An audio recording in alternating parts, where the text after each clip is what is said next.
మంచి ప్రభుత్వం అంటే మర్డర్లు చేయటమేనా అని మండిపడుతున్నారు దళిత సంఘాల నేతలు. పల్నాడు జిల్లా పిన్నెల్లిలో వైఎస్ఆర్సీపీ కార్యకర్త సాల్మాన్ హత్యకు నిరసనగా ఏలూరు పాత బస్టాండ్ వద్ద అంబేద్కర్ విగ్రహం వద్ద వైఎస్ఆర్సీపీ శ్రేణులు నిరసన చేపట్టారు. కూటమి ప్రభుత్వం అధికారంలోకి వచ్చిన నాటి నుంచి వైఎస్ఆర్సీపీ కార్యకర్తలపై దమనకాండ కొనసాగిస్తున్నారని ఏలూరు జిల్లా అధ్యక్షుడు దులం నాగేశ్వరరావు ఆగ్రహం వ్యక్తం చేశారు. ఈ కార్యక్రమంలో ఏలూరు ఇన్ఛార్జ్ జయప్రకాష్ తో పాటు పార్టీ శ్రేణులు పెద్ద ఎత్తున పాల్గొన్నారు. రౌడీజంగా రెడ్ బుక్ రాజ్యాంగాన్ని అమలు చేస్తూ ఆ వ్యక్తిని ఇనుపరాట్లతో కొట్టు చనిపోయేటువంటి పరిస్థితుల్లో ఉంటే ఆ సాల్మన్ రాజు పైన కేసులు కట్టడం అనేది ఎంత దుర్మార్గమైనటువంటి విషయమో పోలీసు ఉన్నతాధికారులు అలాగే హోంమంత్రి గారు ముఖ్యమంత్రి గారు కూడా ఒకసారి పరిశీలన చేయవలసిన అవసరం ఉంది.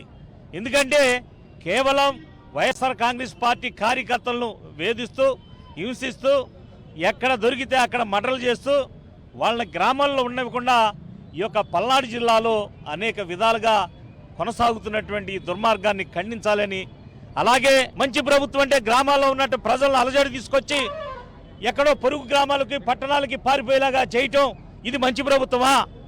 రెడ్ బుక్ రాజ్యాంగాన్ని అమలు చేసేటువంటి నాయకులు ఒకసారి గుర్తెరగండి.